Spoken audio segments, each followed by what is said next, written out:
Hello, beautiful people. Happy Saturday, December 19th. Wow, I guess I have a lot to catch up on. Yesterday was a pretty interesting day. I started it off with a meeting with my team, who were absolutely amazing and helped me with getting out of some of my work funk. And then I kind of had a chill day, and then I had a 2-hour conversation with an old friend who is also in recovery, and we continue to support each other and cheerlead and evolve and grow and talk about all the things, which is awesome. And I needed some perspective, and I knew it. And then I topped the day off with, oh my God, I can't wait for you guys to meet him. His name is Tim Ringgold, and he is going to be either on Christmas Day's episode or New Year's Day. I'm not exactly sure which one, because there's a gambling initiative. Bernie, who you guys met on an earlier episode, reached out to me, and he's doing some sort of a launch. I don't know all the details yet, but I'm meeting with him and some of his colleagues today to record. So if we need to do the timeliness of it, we will do it for Christmas. I got to sort through that. But anyway, I was interviewing Tim for almost 2 hours. And I know that in the past I've split the episodes, but I think I'm going to just keep it as it is. I mean, I was so fascinated, and I could have talked to him for another I could have talked to him all weekend. He was just so freaking badass. And we didn't even stick to what we wanted to talk about. So I think that there's so much, I don't know, value in what he had to say and so much perspective. I think that's why I'm so excited, because he presented things that we talk about here just in a different way that made light bulbs go off for me. And, yeah, that's going to be my Christmas gift to you. Like, no doubt, you getting to meet Tim. So it was just what I needed. And now I'm running a little late for when I like to talk to you guys, but I didn't set the alarm. I did get up at 6, but I haven't been in a big rush yet today. I'm going to be podcasting and taking care of like chores. I got some Christmas presents to wrap, and I'm going to one of my friends in recovery's house tonight for dinner. And yeah, I like, life is good. I got focus for the weekend. I just spent almost an hour on the phone with my mom catching up. There's some shitty stuff going on, in the world. We have some sick friends with COVID. One of them is in the hospital, and it's scary. And I've been telling the universe to take care of him anyway in some other respects the last couple weeks. So I believe that it's going to turn out fine, because it has to, because this guy's family, and yeah, it's important. So we are going to think positive thoughts about that, and we are going to just truck on through our Saturday. So what does our reading say today? Thank you for catching up with me and letting me give you the update. So St. Augustine says, "For what is faith unless it is to believe what you do not see? Faith is one of life's intangibles that fires our recovery. Faith is trusting in what we cannot see, what we cannot yet feel, and what we cannot yet even envision. When we were gambling or drinking or using, most of us believed in nothing we could not sense. Little by little, because our belief in ourselves was so uncertain, our world grew smaller. We had shrunk in fear. Now our world is expanding again. Step by step, we venture out from behind the walls, some of us only in broad daylight, others taking the proverbial step in the dark. Our faith means we must trust the process of recovery, that we must trust ourselves just a little, that we trust God. Faith gives us everything to live for because it gives us hope. Today, give me faith in what I cannot see, in what I cannot yet know." I remember what just showed up for me when I was reading this to you was I had some crazy ass views about faith and religion. I honestly, this was my thinking once upon a time. How did all of these people get so brainwashed? And again, this is in the past, so please don't get mad at me, but this is the way I used to think about it. Was I thought that church was such a racket and such a scam, and I really just wondered, how did everybody get so brainwashed into whatever this whole church thing was and faith thing was? I just couldn't wrap my head around it, and I couldn't get past, if I couldn't see it, it wasn't true, or I couldn't believe in it. And this was very narrow-minded thinking, of course. And in retrospect, it sounds so absurd even just saying it. And as I've said to you and to many others, I believe that this round of recovery, the biggest difference is having faith and having spirituality.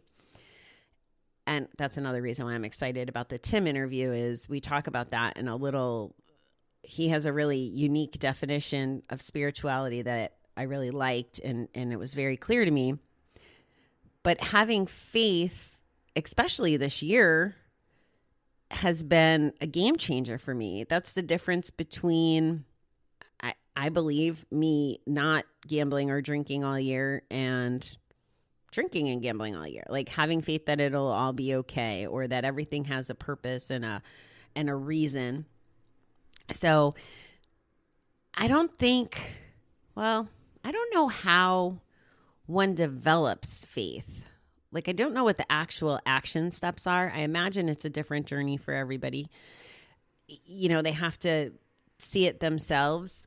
I think that yesterday's reading where it talked about, I think the grace of us still being alive and not being dead because of our addiction might be one of those observations that might give us a little faith.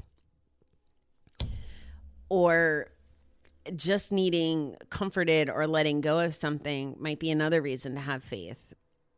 I will tell you that it releases the pressure. If we're hanging on to the pressure, that gives us a good excuse to gamble or drink or do whatever the thing is.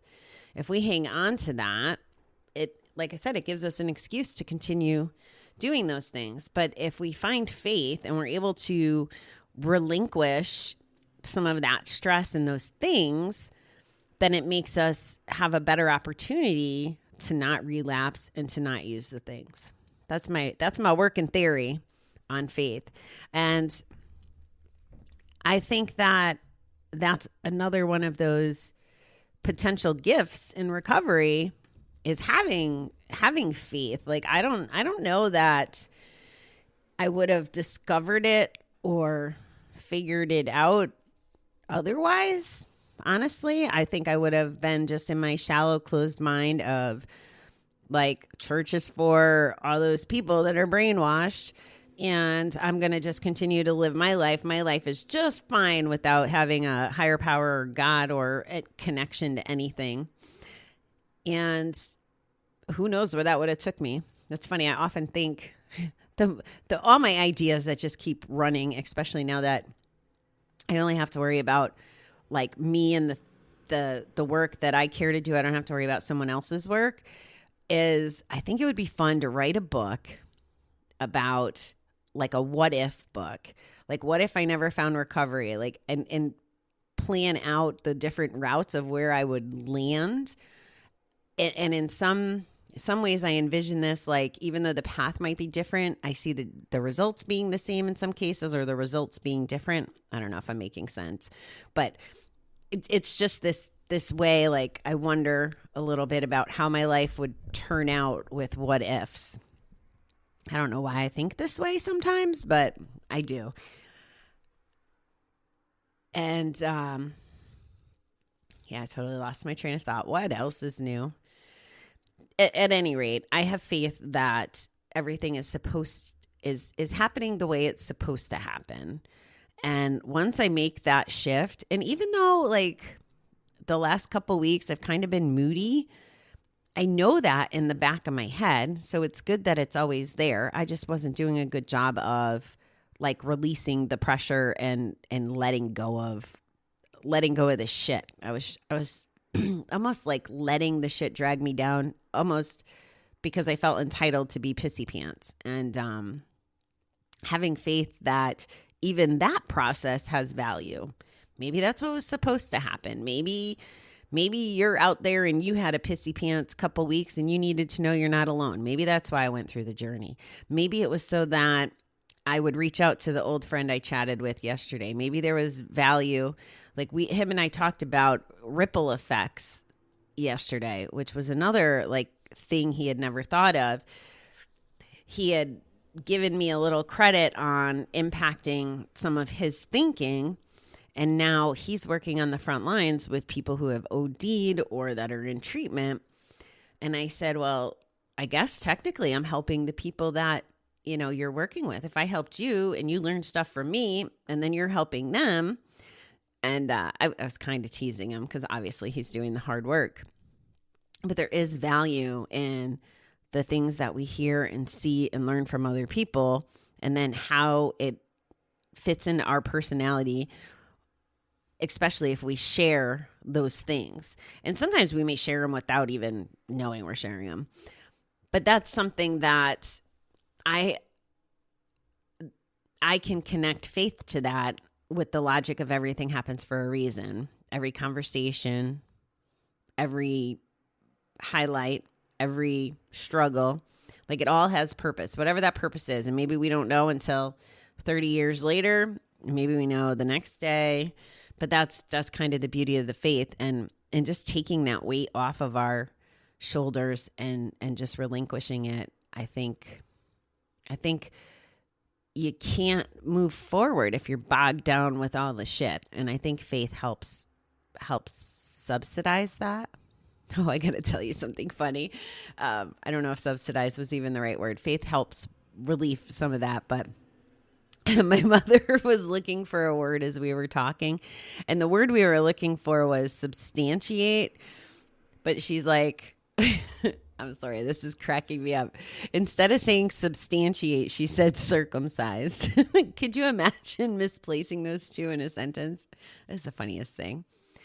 So that's my little laugh for the day on how I'm going to leave this. I hope that you guys have a great weekend.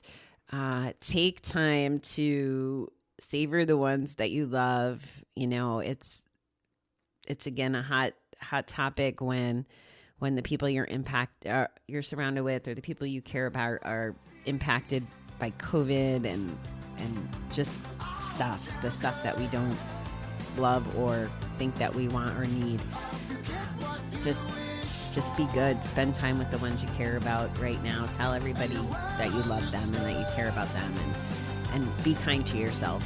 That's my lecture for the weekend. All right, beautiful people. I will talk to you tomorrow. Thank you.